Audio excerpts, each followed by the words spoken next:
E vamos lá, vamos que vamos. Boa noite, mestre. Como saber minha egrégora? Como saber a sua egrégora? Bom, meu irmão, olha só. Vamos entender primeiro o que são egrégoras, tá? Para sintonizar todo mundo, nivelar todo mundo. Egrégora é uma resultante psicomental da união de várias mentes focalizadas no mesmo propósito, no mesmo intento. Essas mentes podem ser de seres encarnados ou desencarnados, e também de seres não humanos. Isso forma um grande campo energético, que é chamado de egrégora. Então, por exemplo, você tem a egrégora cristã, você tem a egrégora da Umbanda, tem a egrégora do kardecismo, e tem a egrégora satânica, tem a egrégora luceriana. Então, essas são, tem mais egrégoras ainda, tá? Por exemplo, cada civilização com sua religião tinha sua egrégora. Por exemplo, os gregos têm a egrégora da religião grega, que não tem um nome específico, é só chamada religião grega. É a egrégora da religião egípcia também, chamada de egrégora da religião egípcia, não dá um nome específico. Mas várias coisas, vários agrupamentos humanos formam egrégoras. Times de futebol têm sua egrégora, partidos políticos têm sua egrégora, empresas têm sua egrégora, tá? E até mesmo famílias têm sua egrégora. Nações, estados, famílias têm sua egrégora. Todas essas egrégoras elas são resultantes psicomentais, resultantes energéticos psicomentais formados pela união de várias mentes em função de determinado propósito. É lógico, aquelas mentes não só têm aquele propósito, mas é na convergência dos propósitos que se forma a egrégora.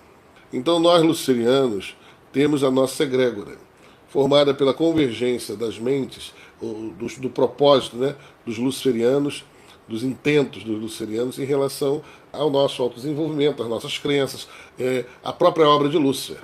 Então, ela é formada pelos lucerianos encarnados e os lucerianos desencarnados, e pelas entidades humanas e não humanas, vamos falar assim, não, né, demoníacas, que trabalham conosco. Tudo isso aí cria um grande campo energético chamado lucerianismo. Evidentemente, meus irmãos, o lucerianismo ele já existia há muitos séculos com esse nome, antes mesmo do tempo inicial de Lúcifer ser criado. E antes mesmo de existir com esse nome, ele existia com outros nomes, né? Mas com a mesma intenção, vamos dizer assim. O templo iniciado de Lúcifer, ele surge dentro dessa egrégora natural, né? Que se tornou do paganismo, que se tornou o lucerianismo, e surge a egrégora do templo iniciado de Lúcifer, que onde nós trabalhamos com o lucerianismo dentro do nosso entendimento, né? E que é chamado lucerianismo do nosso caminho. Essa é a nossa egrégora. Agora, para você saber qual a sua egrégora, considerando tudo isso que eu falei, meu irmão, você tem que avaliar com o que você se identifica. Você se identifica com a cultura cristã, a sua egrégora é o cristianismo. Se você se identifica com o kardecismo, a sua egrégora é kardecista. E assim por diante. Então, a egrégora é uma questão mais do que de escolha, de identificação. O que quer dizer isso? Mas tem a ver com o seu comportamento. Não é só você. Vamos dar um exemplo assim, de time de futebol. Né? Eu quero ser flamenguista aqui no Rio, assim, né? Ou fluminense, não é? Você tem que verificar, né? O certo é isso, tá? Se culturalmente você se identifica, se economicamente você se identifica, se comportamentalmente você se identifica, se a tua natureza bate com a natureza dos torcedores desses times. E também avaliar se a prática de jogo, né, o próprio futebol desse time, se identifica com você, um futebol agressivo, ou um futebol mais tático, e assim por diante. Então, uma vez que você identifique aquilo que tem a ver com a sua natureza, fica fácil você seguir o seu caminho. Então, na verdade, não sou eu que tenho que dizer qual é a sua egrégora. É você que tem que dizer qual é a sua egrégora. Eu posso te dar as orientações para você identificá-la. Mas o que eu falei com o time de futebol é válido com o partido político, é válido com religião, é válido com tudo. Tá bom? Vamos lá para a próxima pergunta. Quais são as diferenças básicas da Goécia para as invocações praticadas no templo? Bom, em primeiro lugar, básicas, tá? Eu vou entender como básico. Básico é o seguinte, a Goécia trabalha estou falando assim, do nível, no ponto, né, do modo geral, tá? Ela trabalha com os demônios de uma maneira depreciativa. Ela invoca eles em nome de Adonai, em nome de Jeová, né? Eles são 72 demônios na Goécia, justamente porque Adonai tem 72 nomes, né? Então cada demônio corresponde a um desses nomes de Adonai. E o que acontece? Aquela ideia de círculo de proteção contra os demônios, de triângulos para invocá-los, aprisioná-los, etc, etc. Isso tudo vai contra os princípios da magia demoníaca luceriana.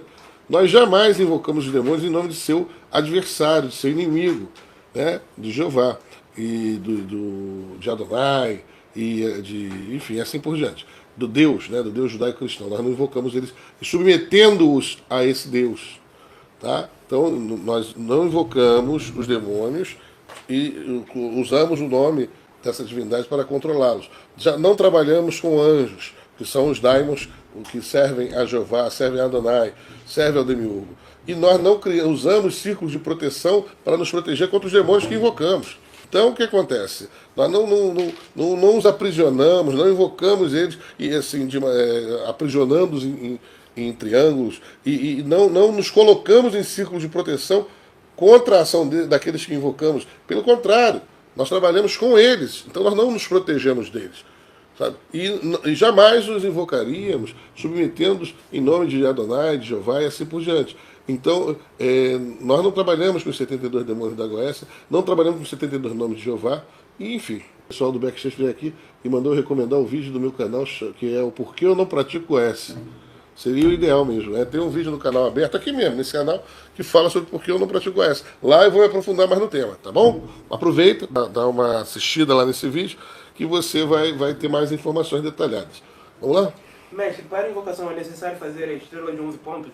Para invocar demônios. Não. Não é necessário. Tá? Você pode invocar demônios. Tu acha que você está num lugar que você não pode fazer a estrela de 11 pontos e você não vai poder invocar. Não é necessário fazer isso, não. Tá? Agora, guardem o que eu vou falar. Isso é um princípio da magia demoníaca. Nunca invoquem uma força que você não possa lidar com ela, que você seja incapaz de lidar com ela. Eu vou invocar um demônio poderoso que eu não tenho estrutura para lidar com ele. Mas como assim? Primeira coisa, demônios detestam fraqueza. Demônios detestam pessoas fracas e pessoas medrosas. O medo tem um cheiro desagradável para eles. A fraqueza, a covardia e o medo ofendem aos demônios. Então, você pode até tomar um susto, isso acontece. Mas você tem que ter postura, você tem que ter autocontrole, você tem que ter equilíbrio. E tem que ter coragem. Tá? Então, jamais invoque uma força que você não tenha capacidade de lidar. Porque senão você vai ter um problema. Tá? Na melhor das hipóteses, nada acontece. Na pior das hipóteses, você fica aleijado ou louco. Ou até morre. Mestre, qual a forma correta de invocar um demônio? Forma correta. Vamos lá. Eu vou liberar daqui a pouco um curso de demonolatria na nossa plataforma esotérica, a plataforma digital do templo esotérica. Aí eu vou falar, são várias monografias, várias aulas de demonolatria que eu vou passar para vocês. Eu vou tentar sintetizar o negócio todo. Primeiro, exige conhecimento. Então eu tenho que estudar e eu tenho que pesquisar. Estudar dentro de um sistema. Por exemplo, vou fazer o curso de demonolatria, né? Então eu vou estudar no curso de demonolatria. Pesquisar, eu posso pesquisar na internet inteira as informações que existem lá. Sendo que eu tenho que ter um norte. Pesquisar existe um norte. Por quê? Eu tenho que saber separar o joio do trigo quando eu estou pesquisando. Por exemplo, tudo que envolve Goécia eu não vou usar.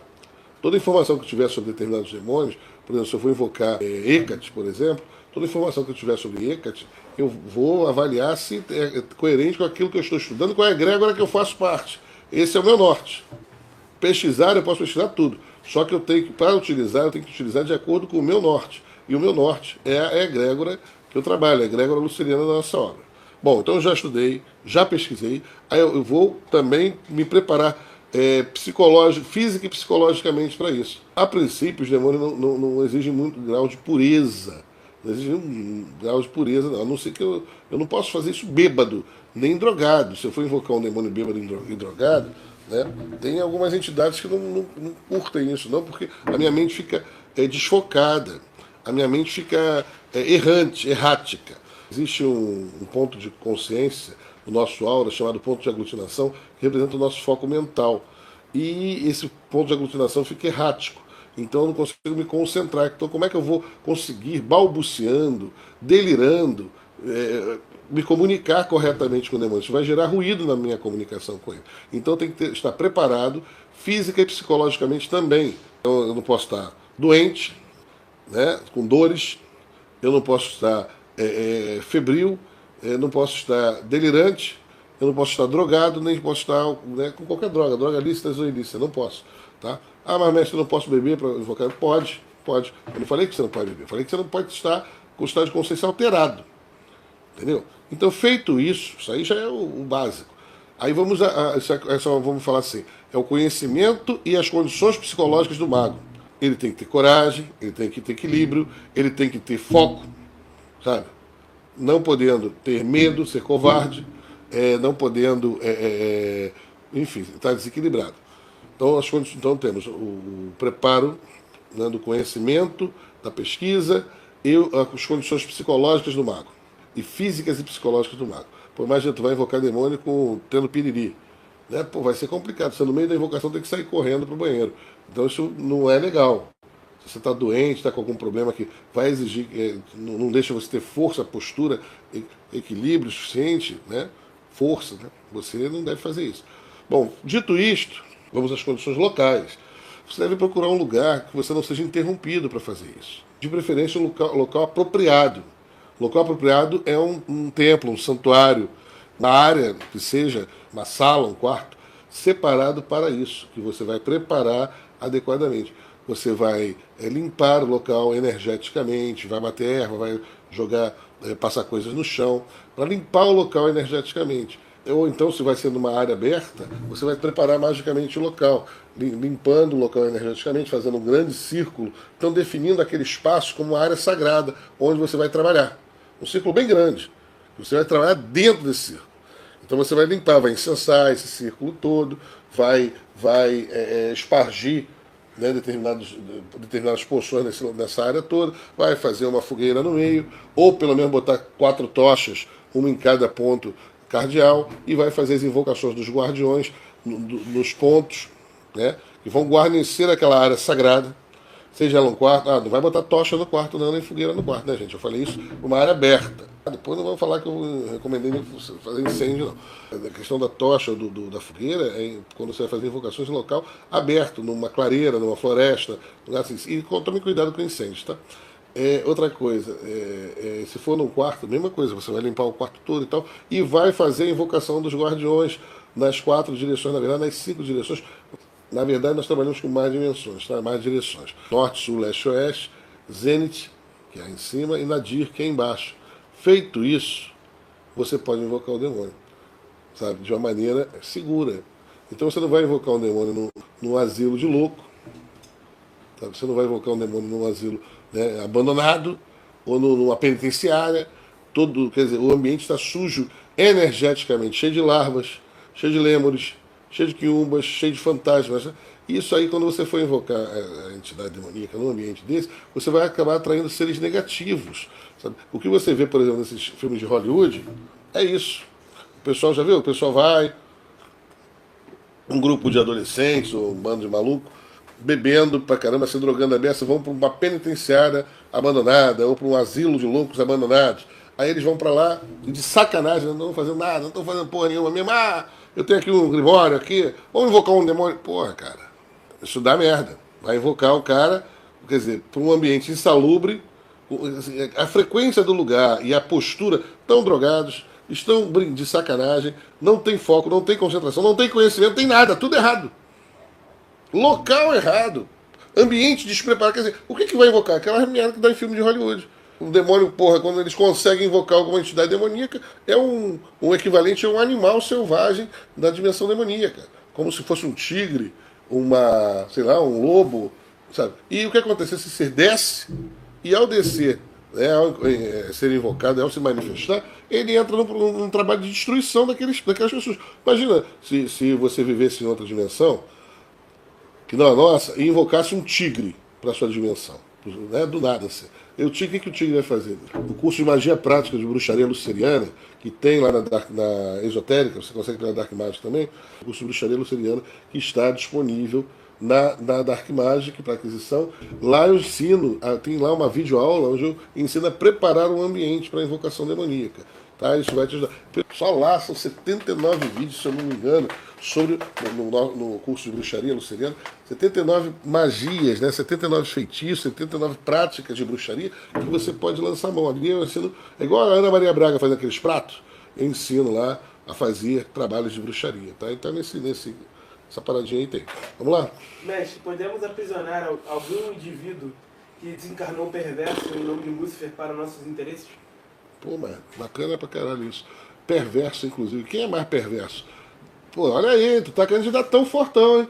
Pô, quer dizer, podemos aprisionar algum indivíduo perverso. Quer dizer, se eu aprisiono um indivíduo perverso, quem é mais perverso? Em nome de Lúcifer. Quer dizer, pra que eu preciso fazer isso tudo? A pergunta é, podemos aprisionar um ser desencarnado para trabalhar pra gente?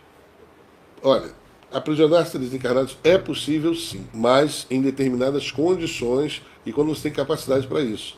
Por exemplo, lá no Templo Iniciático Lúcifer, no nosso santuário, existe um ponto lá, uma área central, onde são aprisionados vários seres desencarnados. Mas existe todo um processo para isso, existe toda uma estrutura para isso. Caso contrário, esse desencarnado vai ficar perturbando você e a sua vida, sabe? Se você não tiver capacidade de lidar novamente com a força que você acabou invocando, mexendo com ela. Então isso aí é possível? Existe muito conhecimento e poder. No Templo Iniciático Lúcifer, no nosso santuário, existem centenas e milhares de aprisionados. Mas o senhor acredita que a fagulha espiritual que alimenta nossos corpos é um fragmento de um mesmo ser? Vou deixar um conceito para vocês. Um feiticeiro, tá, ele não acredita em nada. Ele sabe ou ele não sabe. Guardem isso. Por isso vocês têm que procurar saber. Vocês têm que procurar sabedoria. Para vocês saberem ou não saberem. Ou vocês estudam, pesquisam e principalmente tentem experimentar, que é a melhor coisa para você saber. Então eu não acredito, eu sei que em essência todos nós emanamos do próprio Eterno. Todos nós emanamos do próprio Eterno. Primeiro com o seu desdobramento inicial no Eterno masculino e Eterno feminino. Quer dizer, a primeira emanação foi o Eterno masculino e o Eterno feminino, chamados de Apsu e Tiamat, ou Leviatã e Tiamat. E dessas duas polaridades continuaram os desdobramentos do Eterno, nos deuses todos que nós atuamos, outras entidades também, e até chegar na humanidade. Então, de certa maneira, todos nós não, mas alguns seres humanos possuímos a essência espiritual do próprio Eterno. Outros são só criaturas do Demiurgo. Vamos lá? Mestre, da mesma forma que invocamos eles para a nossa dimensão, eles podem nos chamar para a dimensão deles? Muito boa pergunta, interessante. Podem. Poderes podem. Eles podem nos atrair para a dimensão deles, né? De várias maneiras. Eles têm geralmente contatos conosco quando nós adormecemos, tá? Quando nós projetamos a nossa consciência para o astral. Aí, a nossa consciência já está por lá mesmo, é fácil de ser atraída. Mas eles também podem, no caso de contato, estabelecer contato conosco, puxar, atrair nossa consciência para a dimensão deles, sim.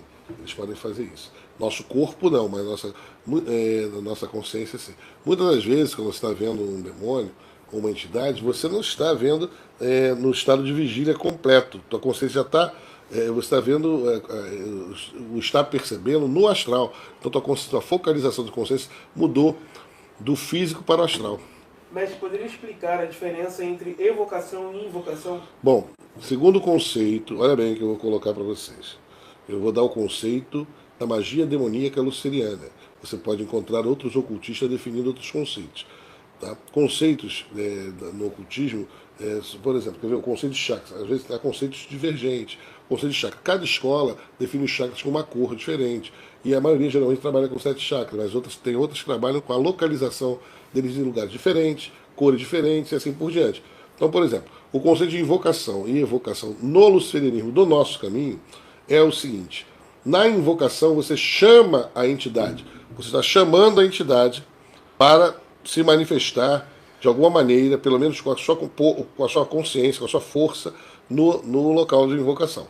Então a invocação é um chamamento da entidade. Enquanto na evocação você tenta justamente elevar a sua consciência para que você contacte, a nível de consciência, a entidade. Então podemos sintetizar da seguinte maneira: a invocação você chama a entidade e na evocação você vai até a entidade. Mas é lógico, a nível de veículos, principalmente a consciência.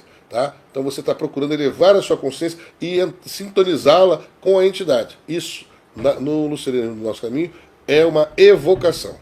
E uma invocação, você chama a entidade para que ela se manifeste em você, no ambiente, etc, etc. É possível acessarmos os outros planos de manifestação através de viagem astral, ou só conseguimos esse acesso quando escapamos da Samsara? Não é só viagem, não é só quando escapamos da roda de Samsara, não. Tá? Existem outros planos, além do plano astral, existe o plano mental, existe o plano búdico, ou o plano chamado intuitivo, e que se forma o plano propriamente espiritual, né? E também o plano causal, é onde vibra a nossa essência, o Atman, né? Em sânscrito fala assim Atman. Então nós podemos acessar outros planos da consciência, da manifestação, independente de termos saído da roda de Samsara, de roda de nascimentos e mortes, tá? Agora, além desses planos, existem dimensões para além da nossa capacidade quando estamos presos na roda de Samsara, isso sim. Então existe o plano físico, astral, plano físico, plano astral, plano mental, plano intuitivo, plano causal, né, que é chamado nirvânico. Aí vamos porque aí não tem mais termos em português e na língua ocidental para eles. Então eu chamo plano causal, que é chamado Oriente plano nirvânico. E acima do nirvânico existe o paranirvânico. E acima do paranirvânico existe o Maha Paranirvânico. Maha quer dizer grande. Tá? Então, depois disso, vai bem além. Nós já paramos ali pelo plano causal, tá? No plano nirvânico. É onde você para quando está preso na roda de nascimento e morte. Tá? Vamos lá? Por que eu uso termos em sânscrito para me referir a esses termos? Porque os ocidentais não chegaram a esses conceitos tão profundamente quanto certas civilizações orientais, que hoje já estão decaídas, mas esses conceitos foram forjados por eles. Nós podemos utilizá-los tranquilamente, podemos depois substituí-los por outros conceitos ocidentais, outros termos, não conceitos. Podemos substituir os termos que eu uso orientais por outros termos ocidentais, mas os conceitos foram firmados por eles, desenvolvidos por eles. Vamos lá. Como eu posso criar uma egrégora? Por exemplo, se eu quero montar um negócio ou mesmo uma religião, como eu poderia criar uma egrégora para isso? Bom, como criar uma egrégora?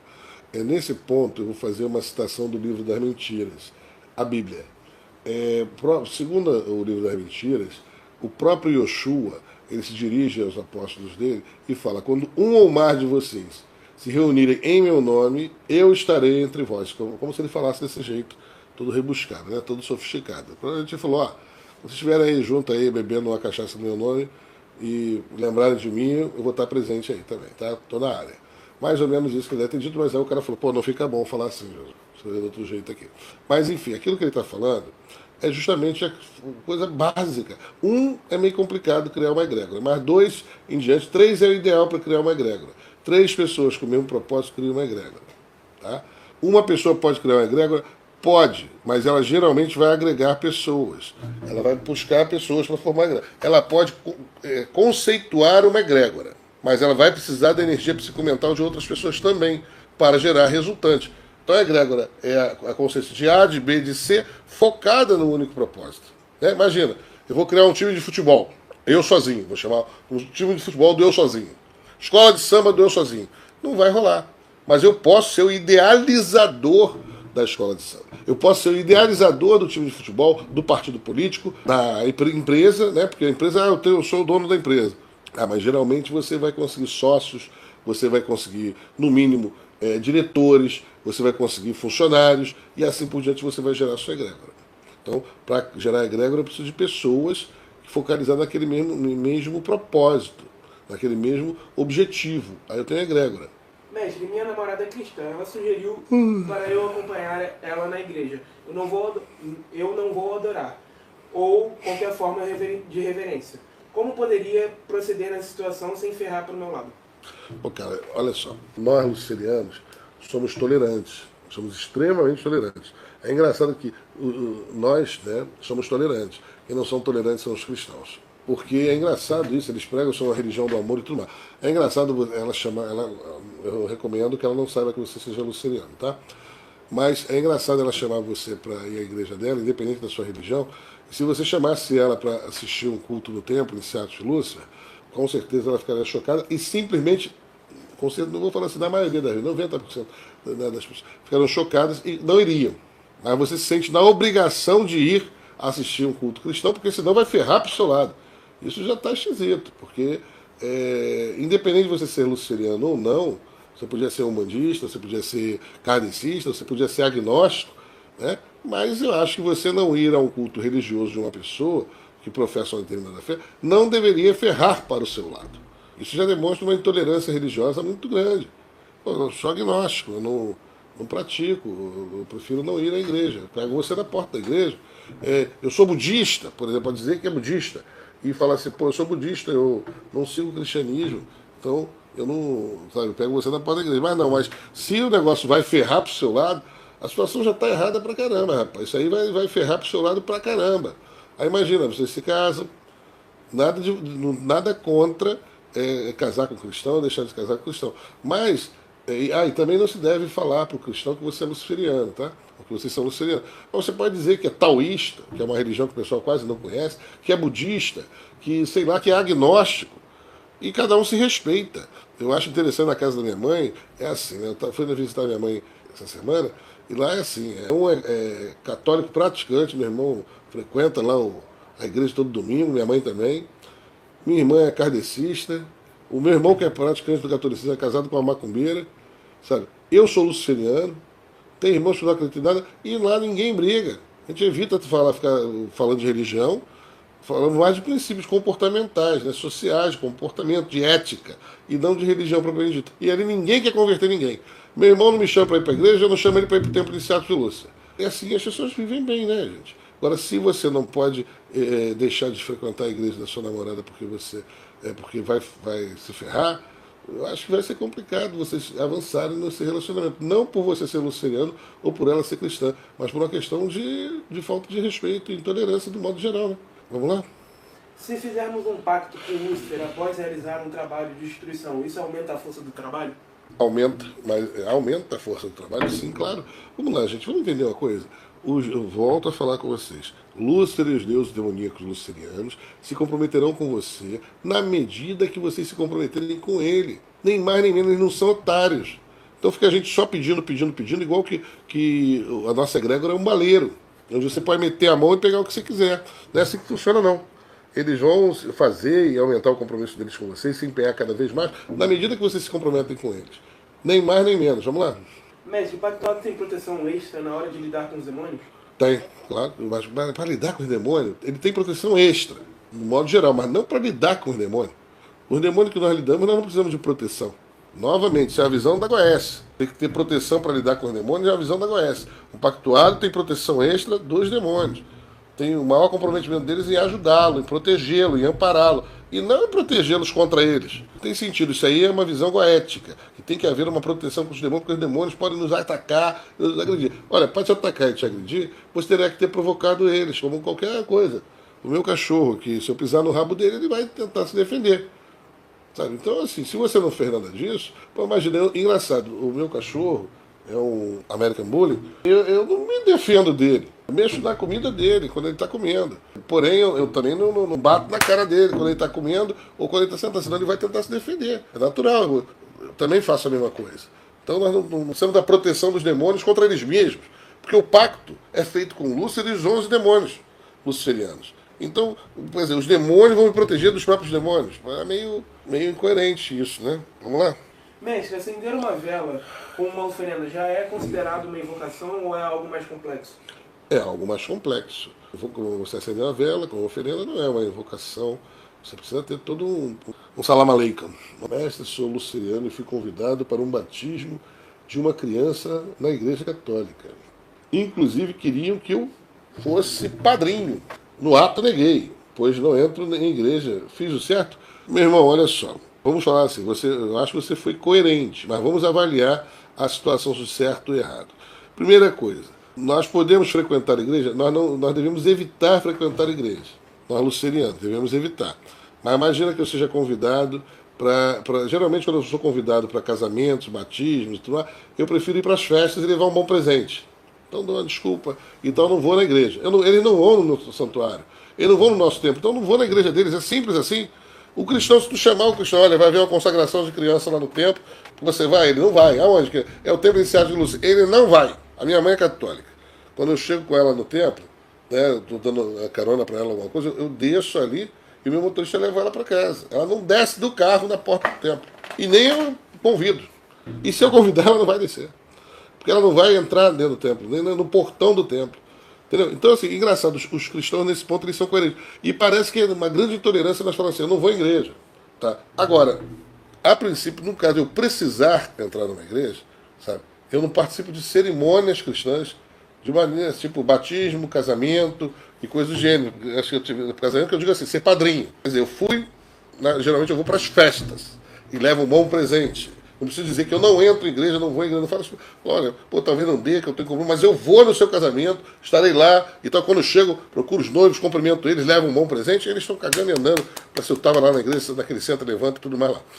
Mas ser padrinho, mesma coisa. Como é que eu vou participar de um culto, de um sacramento religioso, de uma religião que eu não acredito, pior ainda, que a nossa religião é opositora dela? Mesma coisa, chame para você experimentar, chame um cristão para participar de um sacramento luciliano. Ele não vai participar. Agora, supondo que alguém muito importante me chame para ser padrinho de casamento dele. Estou falando assim, um governador, um prefeito, um delegado, alguém muito importante me convide para ser padrinho de casamento dele, ou padrinho do filho dele. Aí não é uma questão de religião, é uma questão política, é uma questão econômica. Nossos deuses são espertos e inteligentes, não são babacas e otários. Então, existem cerimônias que a gente pode fazer, trabalhos que a gente vai fazer de autoproteção que vão me permitir participar dessas cerimônias. Porque na Idade Média para cá, antes, na Idade Média, quando o cristianismo tomou conta do negócio, os lucerianos eram obrigados a ir em rituais, a igreja todo domingo, tinha que ir, se não fosse virar churrasco.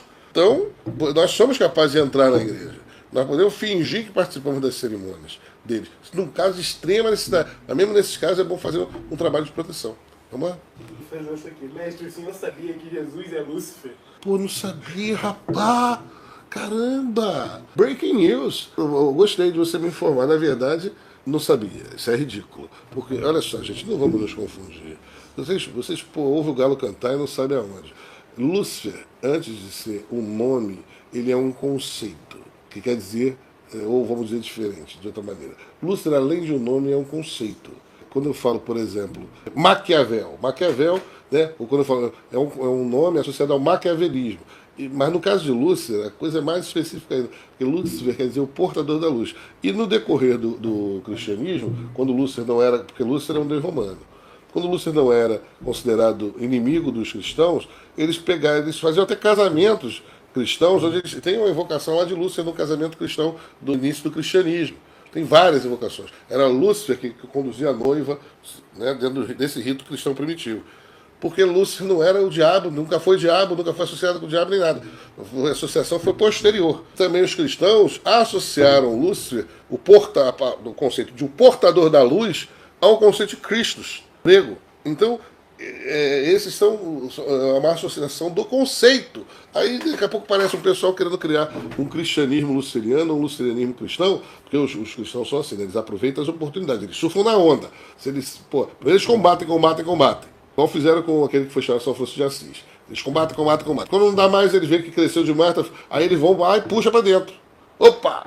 Vamos dizer que Jesus é Lúcifer é Jesus, está tudo em casa, faturamos de novo, encampamos o negócio e continuamos no jogo, no páreo.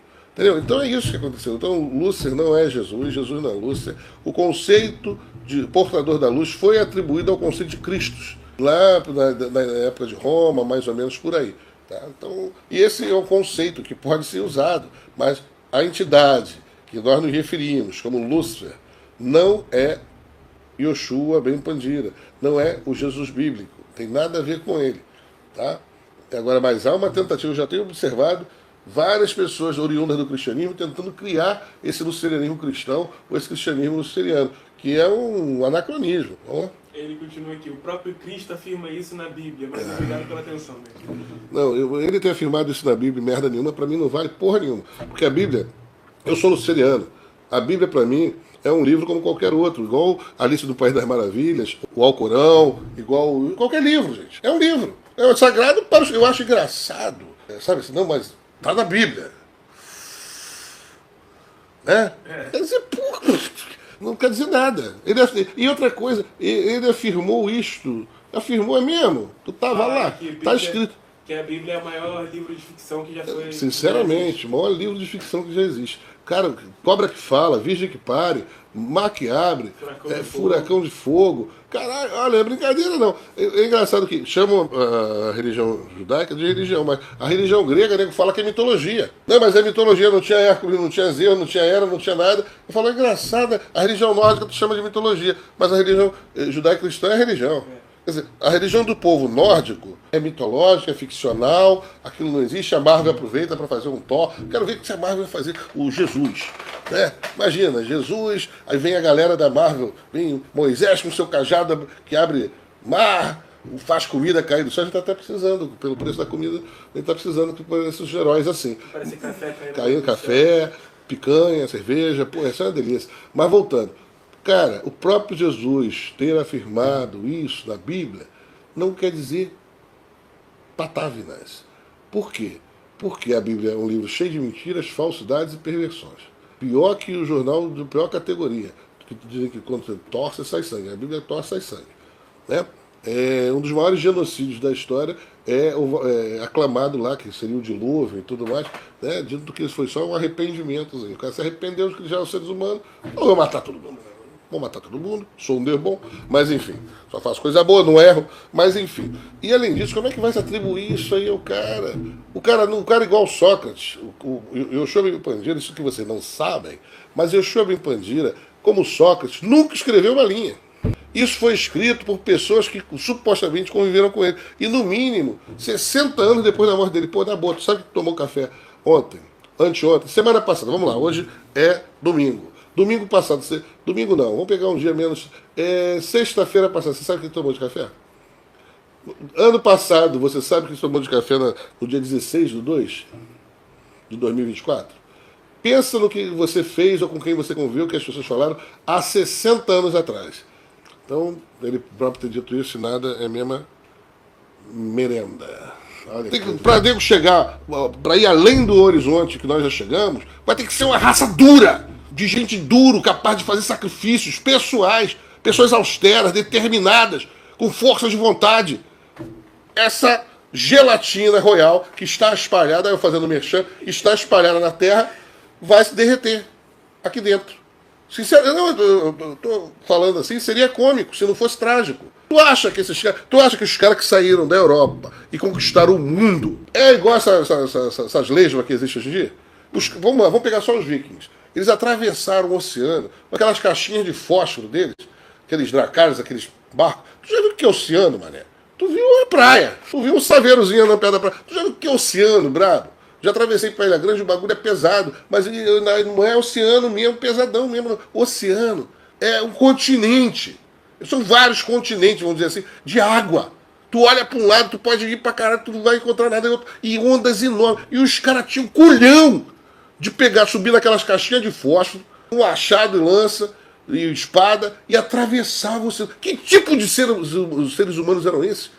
Na noite, no frio, ondas gigantes, morrendo a maioria, atravessavam um continente de água. Chegava em outro lugar, não ia tomar Tilenol pra dorzinha do corpo, nem coisa pra não vomitar, passar mal. Não. Ainda tinha que ser dar porrada com os caras quando eles chegavam lá. E vencer, né? Porque se não vencer, e capturar escravo, espólio, cara. E pior, e depois voltar. Pense na diferença, né, desses seres humanos de verdade para essa porcaria de hoje. Imagina quanto trauma. Quanto trauma. Quanto problema psicológico, né? Quanto diagnóstico. Imagina, olha, você está traumatizado. Ô, Viking, você está traumatizado com, sabe, problemas de agorafobia ou síndrome de pânico. Você não pode mais ir para as batalhas. Você não pode mais atravessar o oceano. Você vai ter que ir para o seguro-saúde e receber LOA. Cara, acabou. Olha, tô falando sério, é sério isso.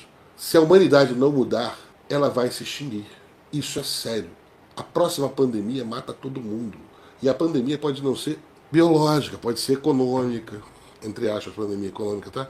Vamos tentar entender. Pode ser um problema climático. Eu estou falando assim, a próxima grande crise, é isso que eu estou querendo dizer. A próxima grande crise planetária acaba com a gente. É por isso que o Elon Musk e o Trump lá estão correndo para se mandar daqui. Se não meter o pé daqui rápido, não botar o pé em outro lugar, é igual assim, todo mundo morando numa ilha. E as doenças, tudo, porrada, comendo ali naquela ilha. Cara, se não sair para outras ilhas, agora que der um pau nessa ilha aqui, um vulcão explodir aqui, acabou, meu amiguinho. Ainda mais se o pessoal antigamente ainda tinha coragem. Agora, essas lesmas e gelatinas royais, né, cheias de direitos sem nenhum dever, vai ser difícil. Como diz o Capitão Nascimento, parafraseando o Capitão Nascimento, eu falei que... Depois, quando estiver acabando lá, no final de tudo, vocês lembram disso? Eu falo assim, pô, ele falou que... A gente tinha que ter pé aquele foguete. Você vê como que os vikings eram? Eles chegavam nos lugares para invadir, eles queimavam os próprios barcos para não ter chance deles fugirem. Em certos lugares. Então, tipo... Não foi só Viking, não. Cortês fez isso. Então, Cortês ou eles lutavam e não, venciam, Cortês fez isso. Quando ele conquistou, ali. quando ele conquistou o Império Azteca, ele atravessou de Cuba lá pro México, chegou lá e queimou os barcos. Ou a galera saía na porrada de tomar aquele bagulho, ou morria todo mundo. E olha que os índios arrancavam o coração. E também outros... Aqui na própria América existia uma cultura heróica. As tribos nativas, né? Elas saíam no cacete uma com a outra e não tinha esse negócio de cadeia, não. O negócio era complicado. É engraçado que as tribos nativas, aqui na América inteira, elas cultuavam a coragem. Não era o psicologismo. Imagina, o guerreiro deitado, eu estou traumatizado. Você deita aqui, o xamã falava, deita aqui, que eu vou fazer uma análise transcendental com você. Vou fazer uma constelação familiar. Né? Pega o tacape para ele ver as estrelas. Pô, fala sério, mano. O tacape é uma borduna, é um pauzão assim para tacar na cabeça daquela lesma antes que ela proliferasse e gerasse mais lesma. Mas enfim, na África o pessoal era guerreiro pra... Pô, os Zulus eram terríveis, eram fantásticos. Tem até um filme que eu recomendo para vocês verem, chamado Zulu. O filme é esse. Cara, os caras partindo pra cima. É um filme que fizeram mais ou menos. Hoje em dia seria um filme politicamente incorreto, né? Porque eles matam mais Zulu do que gafanhoto naquele filme. Mas enfim, do que formiga. Mas os Zulu não tinham medo, não. Partiam pra cima legal mesmo. E com a coragem, literalmente, de leão. E esses povos corajosos é que construíram, ergueram nossas civilizações. Engraçado, todos os povos pagãos. Aí agora chegamos na época da gelatina royal, das lesmas e dos chuchus. E aí é isso aí, vamos seguir. Uma pessoa luciferiana pode ser pastor evangélico? Olha só, vamos entender isso aí, gente. A princípio, não um pastor evangélico religioso, devoto e crente. Mas que pode ser um malandro que está ali conduzindo as ovelhinhas. Cristão, meu amigo, não sou eu que vou dizer que ele, nesse ponto que ele pode ser, não pode ser, né? Mas vamos colocar assim, se ele não é cristão, se ele não acredita no cristianismo, se ele está à frente de um negócio, pequenas igrejas, grandes negócios, se ele está à frente disso aí é com ele. Acho que não é muito incompatível, não. Mestre, boa noite. Por gentileza, participo da Missa Negra e dos trabalhos coletivos do templo. É recomendado desfazer dos símbolos da Goécia obtidos anteriormente? Seria algo ofensivo? Meu irmão, é coerente, né, gente? É coerente. Se uma coisa ofende meus aliados atuais, eu paro de usar, né? Imagina, eu deixo de ser, sei lá, deixo de torcer para um time, vou torcer para o time, vou conservar as camisas e a bandeira do time anterior? Não. Isso é ofensivo, mas vamos lá. Quais são os critérios da eliminação da egrégora?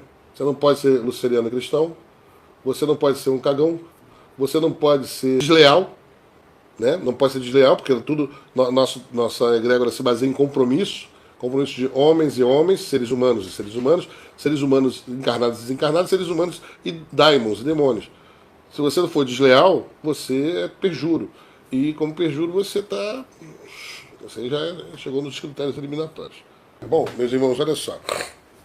Esse bate-papo a gente vem conversando. O legal aqui do YouTube é que não cai 1 hora, então a gente fica mais tranquilo. Lá no podcast, lá em São Paulo, no Isto Não É Podcast, que eu fui convidado e resolvi ir. Eles sempre me convidaram esses anos todos. Eu resolvi não participar porque... Tinha resolvido não participar porque, como eu já falei para vocês, eu não sou youtuber, eu não sou...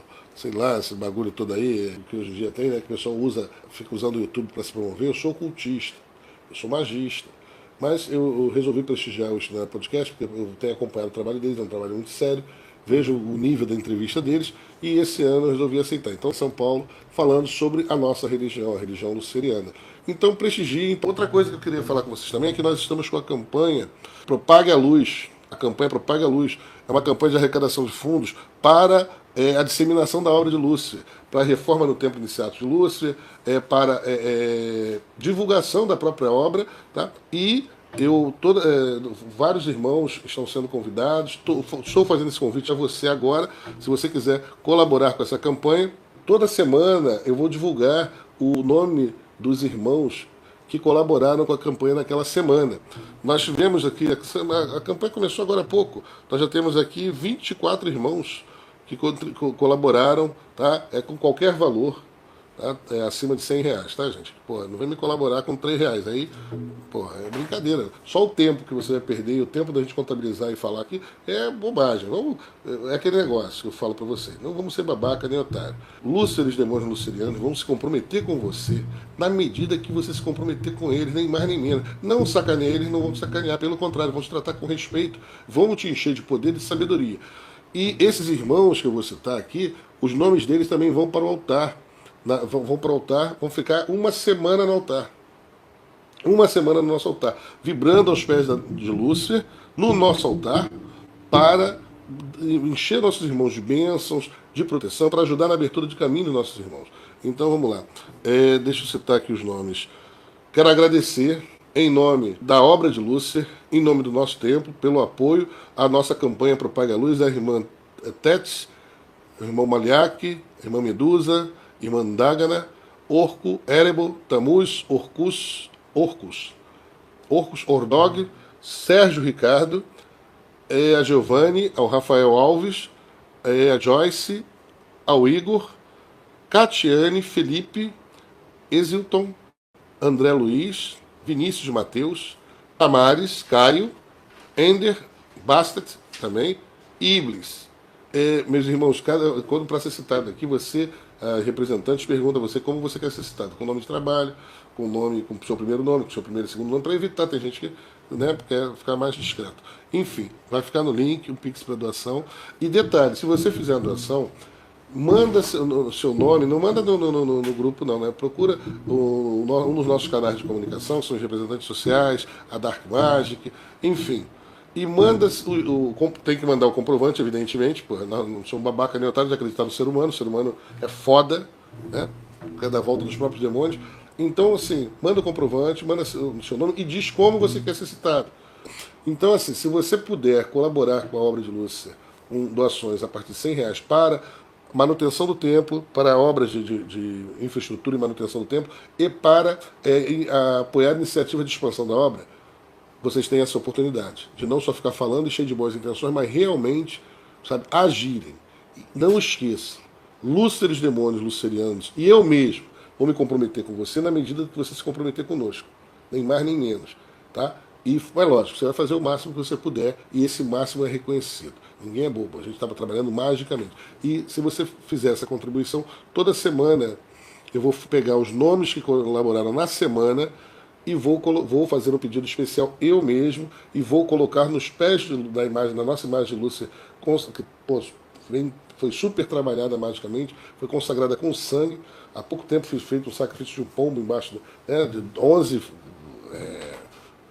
galos e galinhas e um pombo, fiz nos pés dessa imagem também, e vou colocar lá seu nome, pedindo para que Lúcifer reconheça você, reconheça o seu esforço, seu empenho em ajudar na obra e te proteja. Proteja aqueles que você ama, abra seus caminhos e leve a amarga vingança a seus inimigos.